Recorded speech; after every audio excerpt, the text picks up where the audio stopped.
Hello, everyone, and welcome back to NLC Division 2, last day of Summer Split 2022, match day 18. My name is Salari, and I'm together with Arshara. Uh, yeah, sounds about right. Yes, thank you. I mean, I am the one with the white blazer, and that is Salari's trademark, you know? Since when? I didn't know I had a trademark. You did? Wait, really? Really? You just invented that, man. I'm pretty sure that never existed before. This blazer is from Solari, so effectively I'm Solari. That's my take for today. As we jump into the last one of the day, so the names are incorrect. Don't look into that one, guys. So there's a lot to talk about today, as teams are still trying to get that top 6 seed.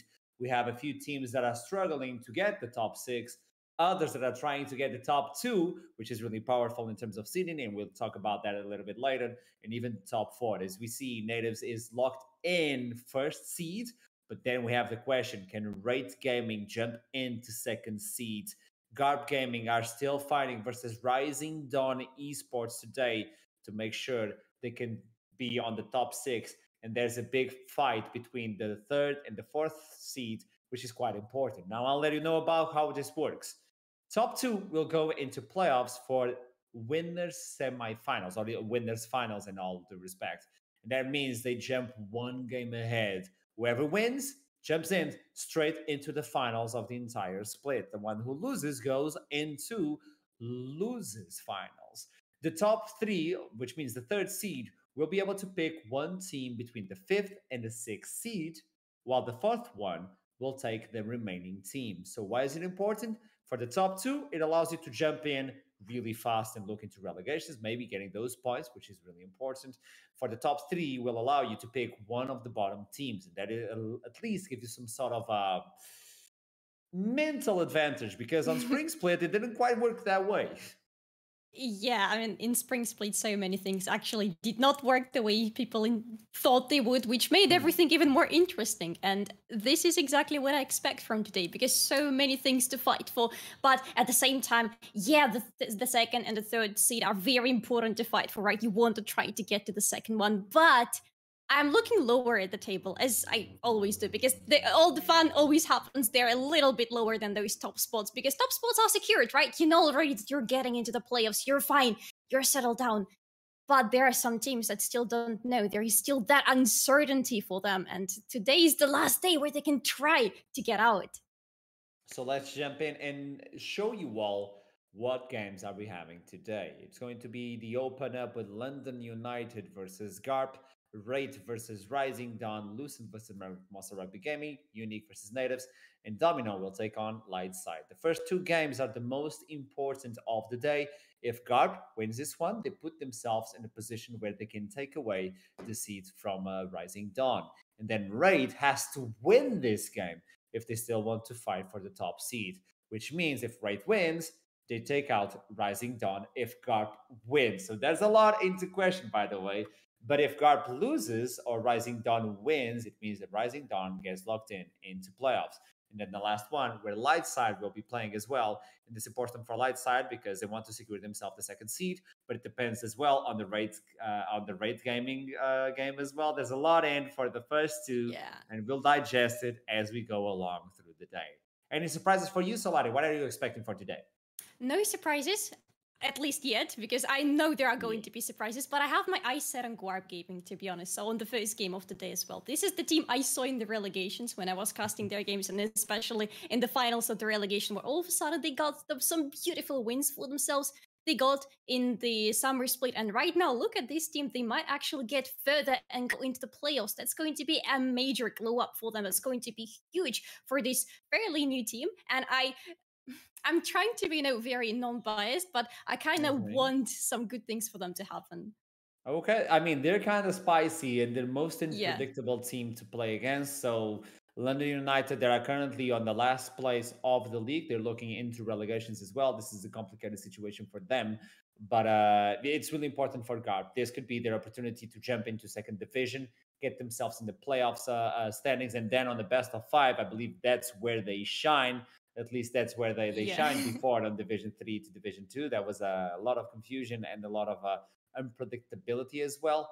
So this could be their game to finally get their names out there for Guarp Gaming. And then we have Raid versus Rising Dawn, which is going to be an interesting one. And we are jumping into a patch as well, which is fairly interesting. The teams are still adapting. There's a lot of changes. AP junglers are a little bit more prominent, allowing mid laners to take AD mid laners, so we get to see more Yasuos or even more Yones. It's not like I like them, but they exist and we have to deal with them. So we might get to see a few fun picks for today. And if you could see some pick, like a specific pick, Solari, aside from Seraphine, which would it be? Pantheon, maybe. I know. You're Asherom. You're Asherom right now. Yes, absolutely. But actually, another pick that I want to see, because it was a little bit unexpected to me when I was back in Ultra Liga this week. Corki, right? He got some quite big changes in this patch. So AP Corki, I know I don't like the champion, but we have to deal with what we have. AP Corki doesn't really work anymore. Much less damage, less scaling from AP. But AD Corki strikes back. Full AD Corki with things like Immortal Shield Bow, absolutely dirty, but they work, okay? And this is very scary. They do. I hope that I will see him, but I also hope that I will not see him, because come on, you get into 20 minutes and your game is ruined if you're playing against him. I'm just scared of that situation happening again, seeing the Corki. We saw a lot of Corkis, I think it was 2 weeks ago, or maybe the previous week, where we got to see Corki playing with Shield Bow. Even before the nerf, so people were already adapting to the future. So this Division 2, we might get to see a few Corkis. Then we jump into the jungle. I'm expecting the Poppy. Poppy is in such a good position. Talia as well. She's a really powerful roamer. You can use it on the mid lane or even in the jungle if you want to. So it could be a flex. There's another one that I'm expecting, but I'll only talk about that pick if I get to see a Poppy. There's a counter to the Poppy that is showing up lately. And I'll only discuss that one if we get to see the Poppy. As soon as I see a Poppy, I'll talk about that pick. Until then, it is a secret, everyone. As we jump into the first champion select of the day, London United facing Guarp, the 8 and 9 team. One game could put them in the race for playoffs. So far, it's going to be the Pipe, the Gragas for the top, the Darius versus Vigor Mobson, obviously. Then we have Kalista, GP, and Wukong. So it means that the Jhin is still available. And Duncan Messi, you know how he rolls. I do. And oh my god. Oh, it's Solari. Yes. That's you. Hello. Yes. Oh. Okay, yeah. So Solari has been picked. It's the first pick of the day. I mean, look at her and look at you. I don't know what you're talking about. Anyway, it's a strong pick. That's all I see. Nothing else. It's just not even a Netflix adaptation. It's like actually a really good adaptation in real life. So this is a good adaptation. If you put on those, how do you call it, lens? I think that's it. I'm just saying. Sivir has been locked in. This is such a good pick. I'm so happy about this one. If teams are looking to play in a cluster like really close together, Sivir shines a lot. Yes. And that is going to be also a good answer for that one. What can we expect as well, Solari, from the rest of the champion select? We need to expect something to answer that Sivir. Already with Kalista locked out, you have something that's going to stomp the lane early removed, but you still have things like Lucian and Draven available for you if you want to throw something against that Sivir. And those things tend to work against her because Sivir has a lot of scaling, but in early, this is the moment where you can try to shut her down. So I expect London United to maybe try to go into this direction, and apparently they will do exactly that, locking Draven for themselves for the bots.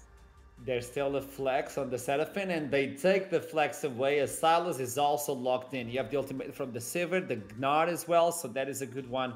I was expecting to see the Draven Pike on the bot lane since people finally found out the interaction between those two ultimates, where if Pike kills in someone, and Draven did anything close with Pike, he kills him, and the bounty goes to Draven, and Draven gets the cash in.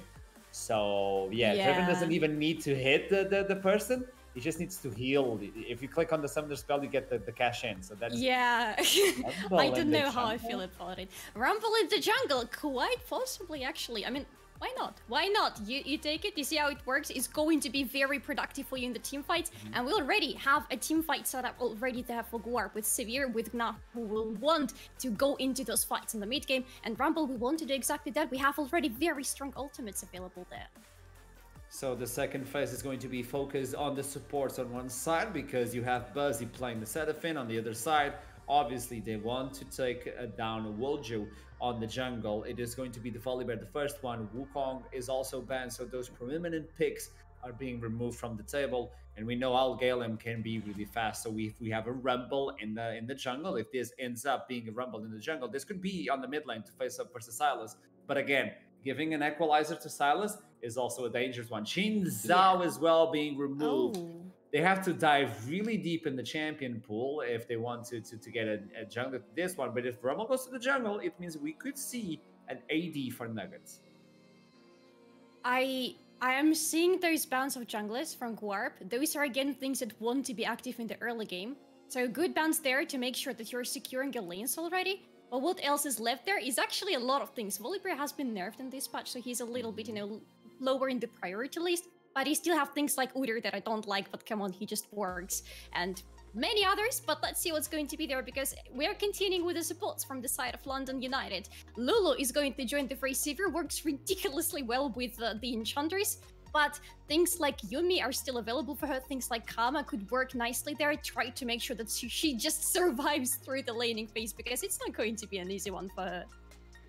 If you give her time enough to scale into the late game, maybe that's where she's going to shine, as Kha'Zix is locked in. So we finally get the information that Galem is going to be playing this, unless it's a double rotation and a double surprise. It's Garp. We know about this. Yeah. But I think it's going to be Galem with Kha'Zix, and we get to see a Rumble in the mid lane versus Sylas. Sylas likes to fight face-to-face, really close quarters. So this could be a menacing one counter versus him. As Rusty Snapper is going to lock in this one, so Seraphine... Unless, yes, this Sylas Sylas is going jungle. top. Or Sylas top or Sylas jungle. It's still a flex. Sylas top.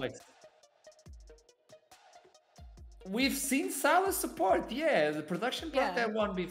It is. So London United are pulling a Garp and making flex around the flex. Okay, there we go. It's going to be, if this is locked in, it's going to be a Nautilus support, unless they want to even flex it even further beyond. Okay, there you go. So it's going to be Nautilus support with the Seraphine in the mid lane, and it's going to be the Sylas top, because I don't see a Seraphine being played in the top lane. No, not really. While at the same time, Sylas can actually be played from on the top side, so it's going to be a good pick there regardless. I absolutely love Hecarim as the last pick from London United, going to provide some additional tools for fighting with Guarp, because look at the last pick from Guarp. That's going to be Renata for the bot lane. So the team fight potential there is absolutely over the roof right now. You have engage, you have a lot of follow-up, you have a lot of utility coming from your support and from your AD carry. You have backlane access thanks to the Kha'Zix in the potentially jungle. Well, it has to be jungle, come on. So it's crazy. This looks very scary, but London United, they have answers to that. They have disengage, they have their own engage. They can actually fight face-to-face with Guarp. We're still seeing the few flex and rotations coming in last second. Obviously, we're going to have a few of them on the right side for Garp. Maybe they will show us inside of the game. Maybe they're pulling even another Garp. It's Garp, so we never know what to expect from them. It's really interesting, the matchup from London. I'm going to focus on that one for now. They're really melee, they really close quarters. Even Draven is a close quarters AD carry. You can get into his face really fast. So Sivir is going to have a wonderful time if she doesn't fall behind. Equalizer should be a menace. Even the flame thrower from Rumble could be a menace versus them. But the Renata ultimate, the hostile takeover versus a team that mostly will be on your face and you won't have time to flash away from it, and then you have a Draven attacking you. It's mostly about vision for London United, setting up the fights they want and making a pick. They have a really good way to shut down one instantly before the hostile takeover comes in. You need to shut up Renata. Most usually when you see such heavy team fighting on both sides and you see Renata on one of them, you know that for the other team she is going to be their priority. You need to shut her down before the fight starts, because you need still to group up. because you still have Hecarim who wants somebody to be following up. You have Nautilus who wants somebody to be on his back, and you have Seraphine who desperately needs people to be in front of her to make sure that the end call goes as far as possible. So you need to have this possibility to group up without being scared that there's going to be one hostile takeover and then suddenly, oh, we have a lot of AD damage, but why are we throwing it all at each other? No, that's not what we wanted to do. You know, that happens. This game is going to decide, or at least help decide, if Guarp are going to join playoffs contention. If they lose today versus London, they are out of the equation. That is going to be an easy spot for Rising Dawn, who are going to play next versus Raid. And this is going to be the first Summoner's Rift of the day. I don't know who you're betting for, so go on the chat and tell me who are you rooting for the first game of the day of NLC Division 2 2022 Summer Split. It's the last day. It's the last day of the split.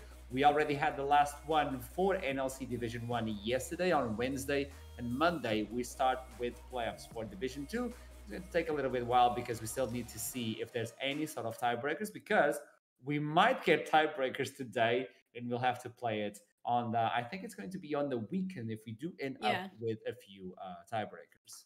I am a little bit hoping that is going to happen just because I love tiebreakers.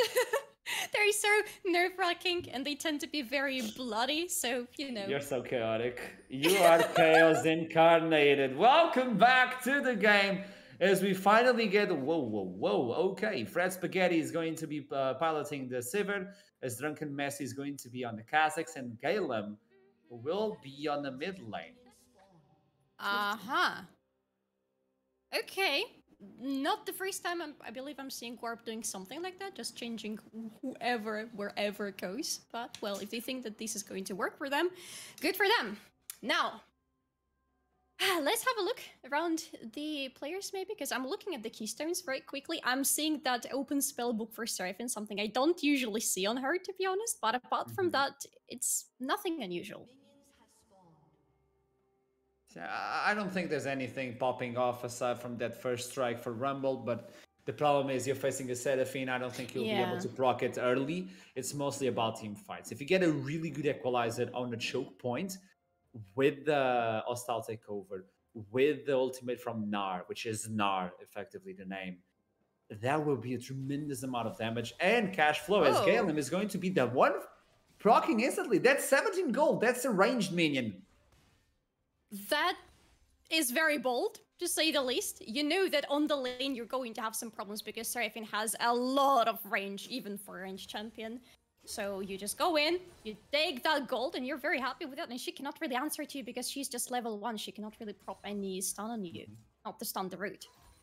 What can Galem represent in the mid lane as this Rumble? As you can see, he's trying to push as much as he can, do the early level 2, probably give priority to Duncan Messi to go into those Scuttle Crabs and try to get the early lead versus Wojo, try to slow down the Hecarim. If there's any sort of fight with Rumble and Kazakhs in the river, Hecarim won't be able to survive that one. The only issue is the bot side won't be able to push as fast as he's doing right now in the mid lane.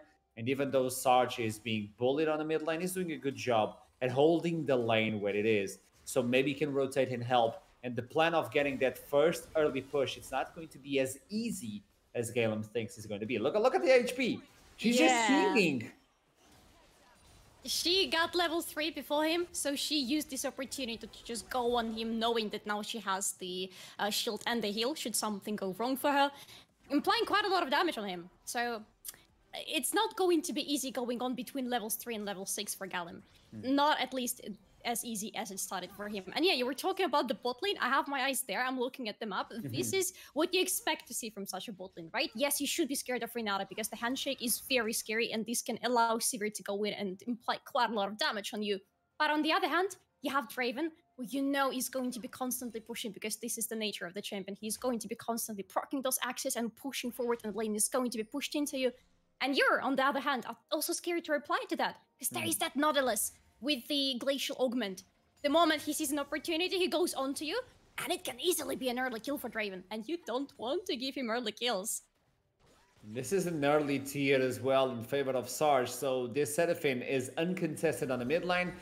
trying to collapse that one against the turret. So first strike is going to disappear. Galen is farming away, 25 apparently, as soon as the wave is done. If he doesn't miss any sort of minion right now, I don't think he's going to miss it.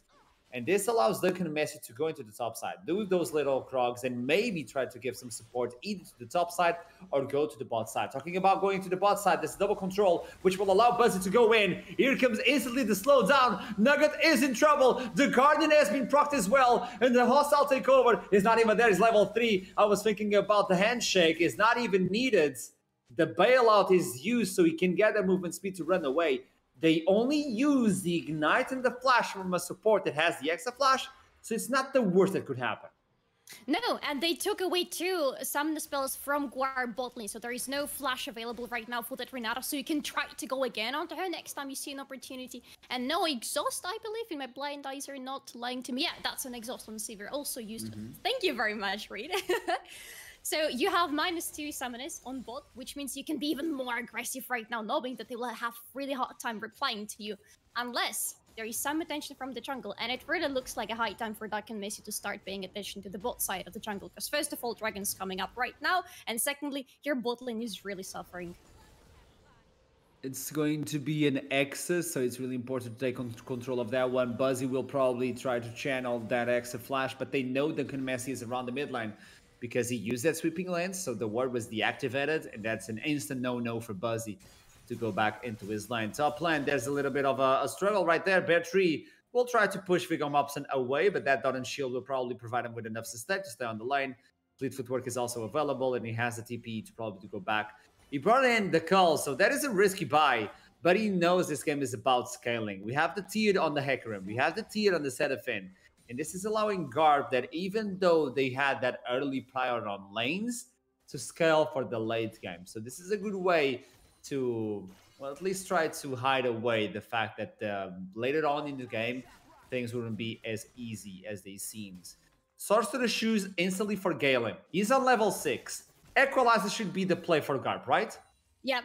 Absolutely, and it can be the play just for the mid lane even, because right now with the shoes he can try to go around Seraphine. It's not too much additional damage, yes, but you have the Doran's shield already that you started with, but with Duncan Messi actually going to the top lane instead of bot lane. The Nod is available, so that ultimate should be enough for Bear 3 to get away, but look at the mana, there's no mana whatsoever. He tries to pull it away, the flash is there, Bear 3, the minion is unattacked! The tower trolls, but Bear 3 will fall. It doesn't matter. He's smiling as he takes the first blood. The team takes the dragon. It is London United with the lead. Yes, you die in the end, but does it really matter? You got the first blood. Your team got something out of your death. This is a good death on the top lane. If there ever is one, this is the one to look at. Come on. You were ganked on the top side with somebody who wants to go against isolated champions, right? This is Kha'Zix we're talking about. He jumps onto you, a lot of damage, and then there is this Gna going into ultimate. No, it's not Gna, I'm sorry, that's actually you going into Gna's ultimate. And because of that, you also have damage, don't forget that. And you take it. Oh, he even got the flash out of him. This is... The turret goes for the minion! Oh my god! Yeah, because he didn't hit anybody under the tower, and because of that, he started hitting the minion. Oh my god, this was so... Is it lucky, or is it well calculated? Because I don't even know anymore. I just think Turret was like, he looked into the size, I like this. But then he looked into the minion, but this I like more. And he attacked the minion. What a big one for the Silas, getting himself the last chapter. And now he can play way more aggressive.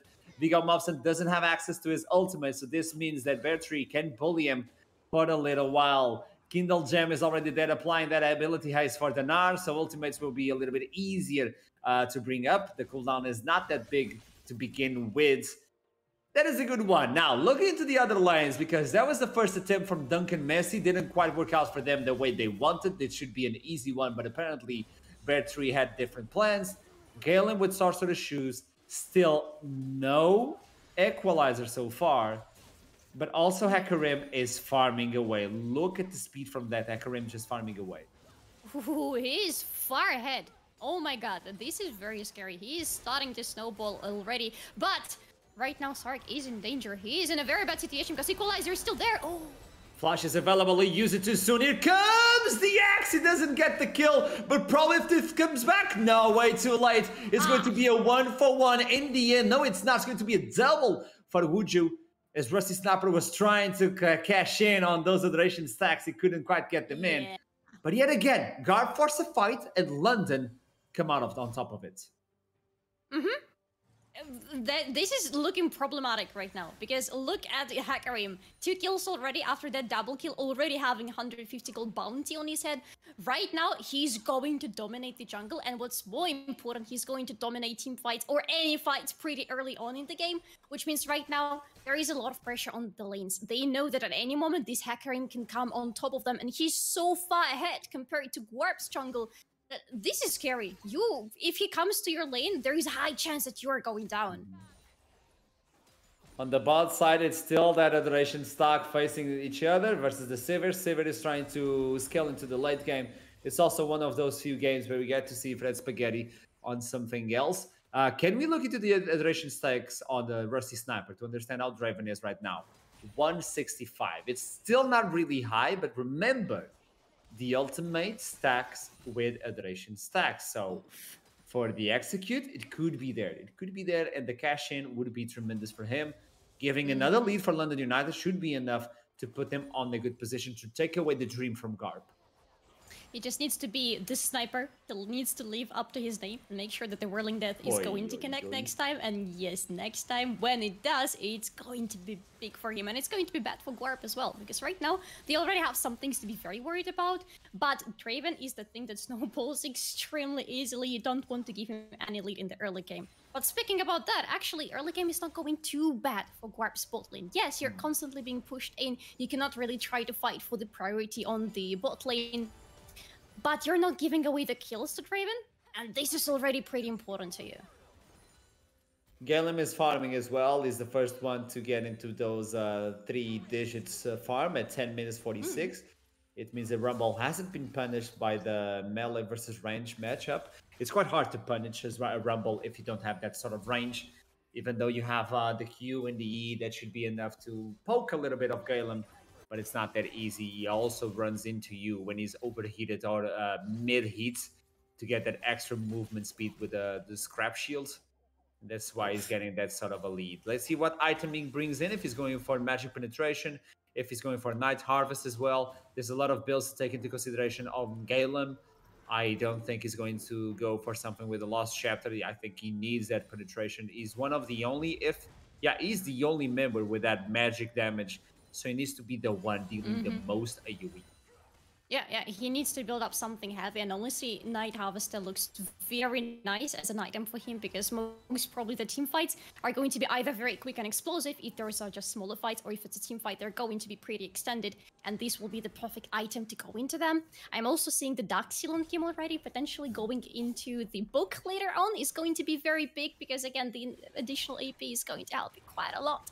Now, the objectives are up, both of them, look at it, and both of them are being taken right now by different teams. Guarp prioritized the Herald. They still have 2 minutes to use it if they want turret plates, and the second Drake was just taken by London United, and the Soul is... Oh, it's the Mountain Soul. Are you saying that? It's a good one. Nugget. He needs to join this bot lane. They're trying to isolate him to make sure that the turret goes down, and Fred Spaghetti will be isolated, but the TP comes in to try and save him. Viggo Mopson is there, Galen as well. This is an equalizer in a pinch. Look at the floor, is made out of lava. The Axis comes in, but Fred Spaghetti is capable of flashing away from them, so there's no cash in. And if Viggo Mopson is capable of killing this Draven, this would be such a heavy loss for London United. It's 4 versus 1. He gets pushed against the wall, and all of a sudden, the stacks are gone. And that is a slow down on you, Draven, as the stacks and the plates are going down. Bear 3, the only member on the top side with a TP available, not using it. All of a sudden, Guarp Gaming out on the lead. Oh yes, and it's a very nice lead. They're taking the bottom turret right now, and remember, the turret plates are still available, so they're cashing in quite some gold as well. And the Herald was going to be released here to make sure they crack open the bot lane. And yes, you haven't taken any dragons by now, but right now, with 1 lane open for you without that outer turret on the bot, you'll have oh my god! Viggo Mopson, no ultimate, meaning our squishy Yordo. Oh, no. Easy start for them. Yes, it's so easy, it doesn't even feel good, to be honest. But yes, it's a small now without the ultimate, and bad timing for him, good timing for you, you know, you can pull him, and you can open the top lane, actually. It's not going to. No, it's not going to be the first Battery. turret. Yes. 5,900 gold because of those platings. If you look into the game, he's the furthest one. He's the one with the biggest leads. Yeah, Hakarim is trying to get close to him, but he cannot really because of the turret and because of all the turret plays. Of course, you're going to be the wealthiest man on the Summoner's Rift. Giving that lead to a Silas could be detrimental to the plan. Bear Tree is a playmaker. So if we get to see him on an unlocked or unchained Silas, I'm sorry for the pun, I apologize. But if we get to see the unlocked Silas with the Everfrost, so it's going to be a more bulky build as he approaching on the Zonias. So that is a way we have a lot of ability haste, a lot of sustain. And who's going to bring that anti-sustain? It seems like Viggo Mobson is the first one. But we do get to see a lot of with Renata with anti-heal. Rusty Sniper. No more stacks, so he's building the stacks yet again, but he gets exhausted and he dies. They know where to pinch to make it hurt. Ouchie! You are trying to build up the stacks, but this is not going to work for you at all, man. That exhaust on Severe was taken exactly to go against things like either Battery or Rusty Sniper, because you know you will need to shut down the damage coming from them. But right now, look at that Draven. We're talking about trying to stomp the bot lane in the early game, right? It's not going to work for you anymore. Already 15 minutes in the game, so you're past the time where you could try to go very hard on that Severe. You're 0-2. Yes, you're ahead of the farm, but this CS difference is super tiny, and you are so behind in terms of items, because I'm seeing that Kraken Slay on Severe. This is already very big. And in general, the itemization on the side of Guarp is pretty big already, with 3 mythic items completed, one of which being the Gold Drinker on Drunken Messi. This is big. This is not the squishy Kha'Zix anymore. He's going to jump in, kill the targets, and he's going to survive. Talking about jumping into the targets, he steals away the equalizer, and all of a sudden, you're the one afraid from the floor. He flashes away. Bear Tree has that cooldown. The chains on the back of the robot, but he's like, I have enough chains on this one. I don't need any more, thank you. Go away. But Bear Tree shows what he can do with that lead.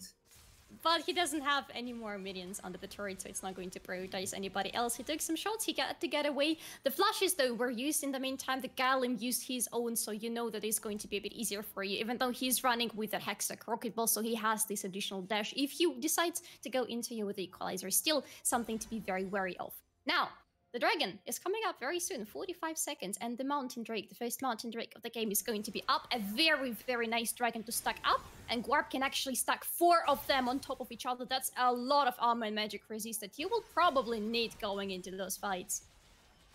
16 minutes right now as the Dragon is going to respawn in 30 seconds and they're trying to get the push in the mid lane. Galen is going to get caught. The song is beautiful, and all of a sudden, oh, this could be the hostile takeover, but the Axis got coming in, and this is a reply from Bear Tree. He's the one now turning Guarp against each other. Viggo Mobson is trying to get that stack. He's trying to get enraged. But I don't think Fury is going to help you on this one, my friend. This Bear Tree is the one tanking the front line. Wuju is there, and they want to go for the 3rd Dragon stack. It seemed like Guard were building something for them, but when the push comes to shove, the 5v5 comes in, it is a clean one for London. There was very good focus on Severe. You can see Fred Spaghetti, yes, he survived in the end after this fight, but he had to recall with super little health available on him. And something we haven't touched upon, because yes, there are so many ultimates available for Silas to steal, but the hostile takeover. With that Silas, taking Renata in your team, you're actually giving the opponent the opportunity to steal it and to have hostile takeover on their side as well. And you're running mostly AD in your team with a lot of long swords, by the way, available for Guarp. So you're also giving them the opportunity to go into the same way you would like to. Viggo Mobson, he's chasing Bear Tree. I don't know if he can fight. Oh, wait, what? No! Double scratch on the floor. They were just playing on the playground. It's done. Don't worry, guys. Friendly. Let's go. It's the Bear. We need to be looking out for the Bear. He can steal away the Equalizer. He can steal the hostile takeover. We just saw in the previous fight. Nugget sends his own, and all of a sudden you see a Cloud on the opposite side, and you're afraid. This is why Silas is an S-tier pick right now. Against things that you don't know what to do with, because things like Renata or Swain, for example, they're very scary, right? Because they go on to you, and most probably you're going to find very hard time replying to them. Like with Renata, what do you do with a hostile takeover? You're going to be in trouble if it lands onto you. What do you pick Silas? You kill them with their own weapon. And this is... I don't know. This is bad and very great at the same time. I think I love it. But now, I also love what's happening on the map right now. 18 minutes, almost 19. So it means 2 minutes, less than 2 minutes until the Baron is going to be up. I don't see an early Baron possibility, but I see the opportunity for both teams to start building vision around it. It's going to be easier for London because they have pretty big prio on the top, but they're also fighting for prio everywhere. They're pushing towards the bot. They have very big attention towards the mid lane. I think they really want to take that outer turret in the mid lane. They need to open up the map, and then they can get that vision we were talking about. This is a team London United built in to try to get the upper lead when they see someone. We've got Mopson jumps in, but loses a little bit of his arm as there's a charge for Wujo as 2 minutes and 57 seconds for Sold. Bigger shield, bigger resistances, and also putting a timer on the Elder Flip. We know that's a thing now on the durability patch. We know it exists, so might as well just accept it. Even though Draven wasn't able to cash in, let's see the stacks that he's built in right now as the handshake comes in, but it doesn't matter. 150, that could be so much more. The song goes wide, and look who's in the middle. It is Galen trying to buy as enough time as he can. The flash is available as the hot style takeover is dealing a lot of damage on the background, but here comes the TP. It's the Bear 3. He has ultimate from the Nard, and he's just forced to use the Hammer Frost and run away, losing the flash. This is not a fight that London United wanted to take in, but it took it anyway, and they got punished. It's interesting because it's already the second fight which London were starting without Bertrand with them from the beginning of the fight, and this is the second fight where they're not being able to take a lot in their hands or to get out of it victoriously. It seems that they really need everybody, and it really seems like Bertrand is the winning card for them when it comes to any fights that they're going to have in the game. Speaking of him, he's again fighting, but alone this time. He's not quite alone. Duncan was there trying to do something like, I'm going, buddy. I'm going, buddy. But it's not working out. Zonia's Everfrost and with Lucidity Boots, there's a lot of ability haste. There's a lot of cooldown. We still talk about that name. That name is one of the greatest in League of Legends. So cooldown coming in favor of Bear Tree. And those kills, can we see the rotation from Silas? Can we see the timers? I often like to look into these champions and understand what is the cooldown on those. Just hover with the button over them so you can show, okay, let's go. Ooh, that is the ultimate. That's 32 seconds. It's still a low cooldown. Still a low cooldown. Look at that. 3 seconds on the sustain. 3 seconds on a sustain. The Q is 3 seconds. This is really low for him. And the E is not even that high. So he has a lot of mobility on those team fights. We need to be looking out for that one.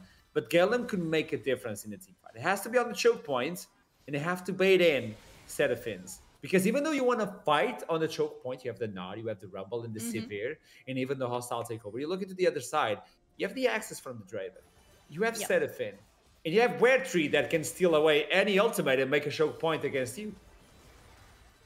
Who do you prioritize then? If you want to start a fight, for Guarp is the same idea. You want to get rid of somebody to have first of all the numbers advantage, secondly to get rid of some ultimate that can break you the game. Who do you prioritize? Do you go for Seraphine, who's going to be very happy if you find a fight in this very enclosed space? Do you go for Silas, who right now looks very scary because he has the power spike built already on him? What do you decide to go for? Maybe just fish for somebody who's going to be out of position, but it's going to be hard. Look at London United. They're building up the vision, and they, oh my god. Perfect equalizer, but look at Hecarim completely running amok on the backline. He completely won this by himself. A double kill comes in for the Draven, and this means he can go even further beyond. Wuju is not done with this. Here comes the bailout. Eventually, it's not enough. He takes up the shots from the turrets, and Nugget has a pistol, but no bullets and no friends to fight with, as London United are slowly but surely stealing away the hopes and dreams of Guarp.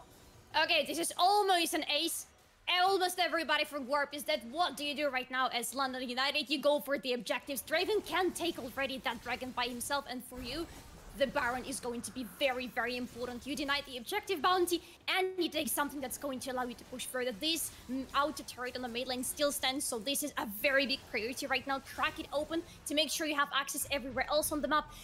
And keep pushing forward, because it wasn't just a dragon, it was the soul, a very early soul for London United. So here comes the fight. Sark stepping forward, making sure that they're still clearing the vision. This is very dangerous because he can be caught in, but who is going to be caught instead is everybody else from Guarp. Hecarim jumping in absolutely beautifully, splitting Guarp into two But yes, here comes the hostile takeover, but it's not hitting the champions that you want to hit with it. It's only Nautilus and Seraphine. They're not really going to do much, especially to each other. And then they just continue. With the team split up like that, they cannot really execute their own strategy.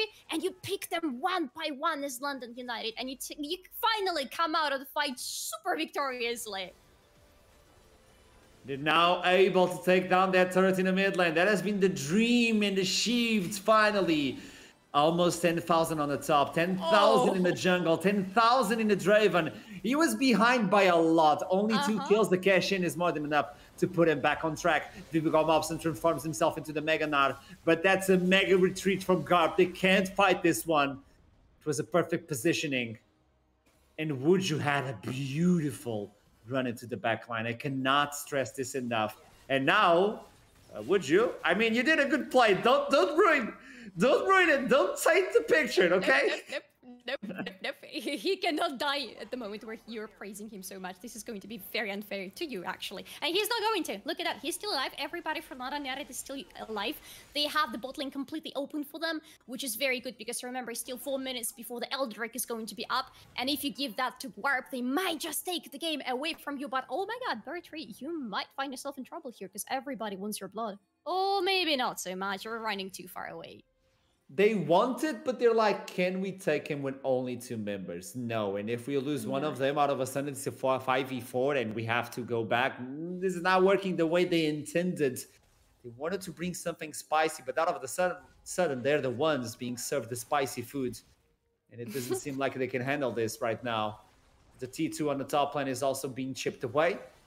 It's going to be taken down yet again. Another one. Look at the power of the Draven. Duskblade Essence, he's now looking into the BT as well. The teleport is available for Bertree, so he's going back to buy Cosmic, so even more haste. Oh, he's playing Guarp. The rest of the mortals are playing a normal. He's playing Guarp right now. It's not even about the ultimate. Let me look into the... Yeah, this is not okay. This is not okay. Yeah. No, I agree with you. It's not okay. You throw him into the fight and nobody survives because he'll be constantly throwing abilities at you and he's going to deal so much damage because it still has a lot of damage available for that Sylas.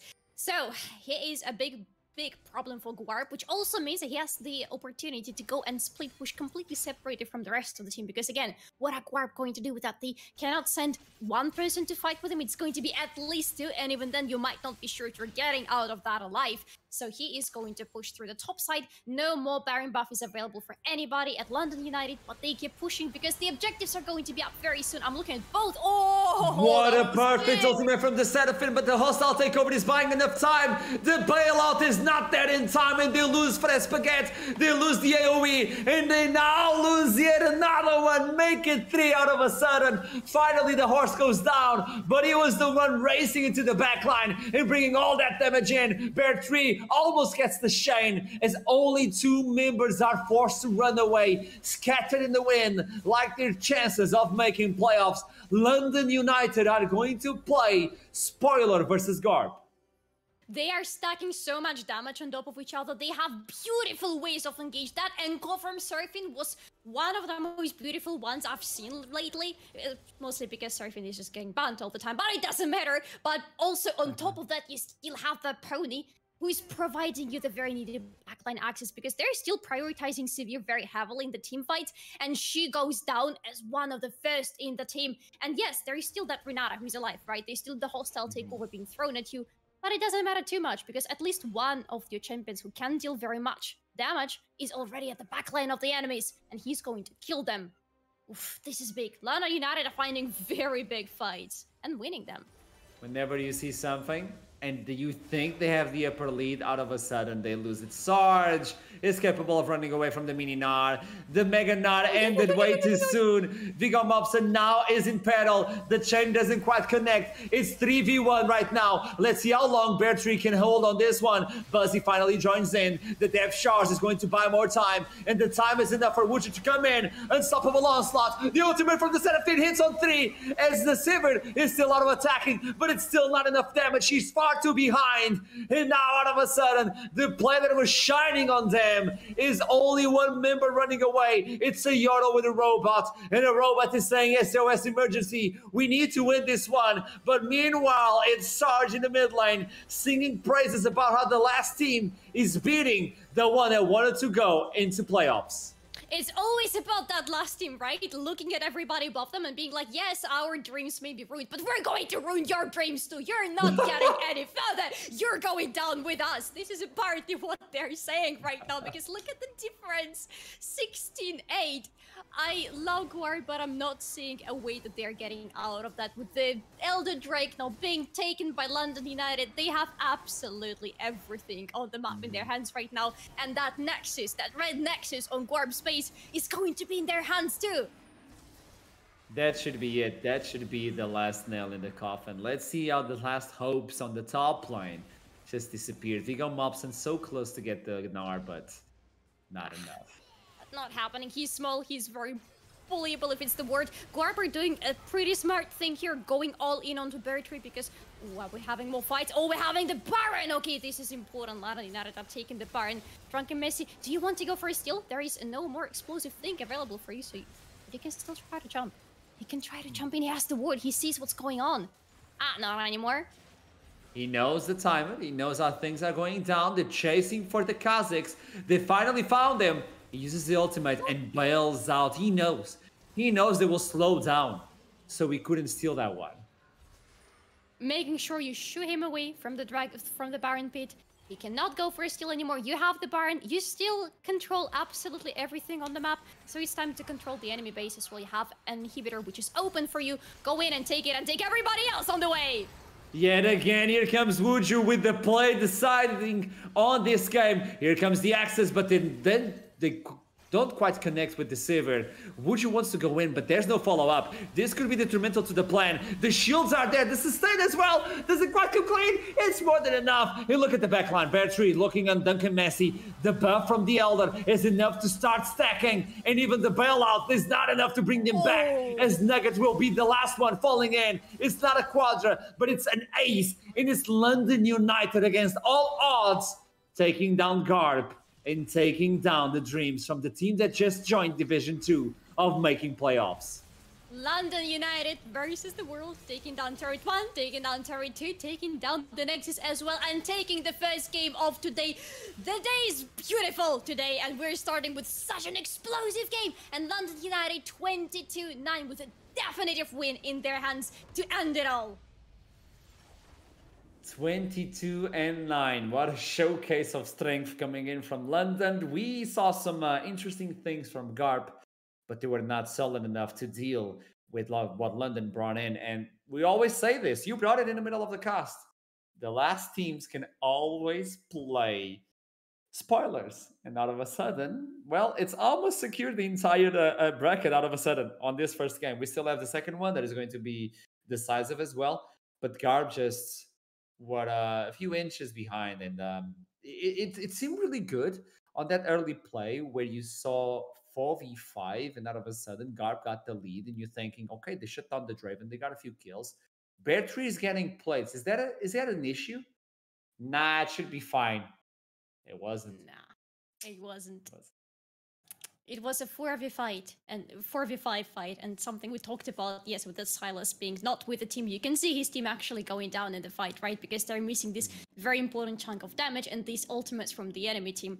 But the moment he joins, the moment it's 5-5, it's decided. It is decided as we go into toss into a break before we go into the interview to talk with both teams to understand what happened and the end of the split. I'll see you soon.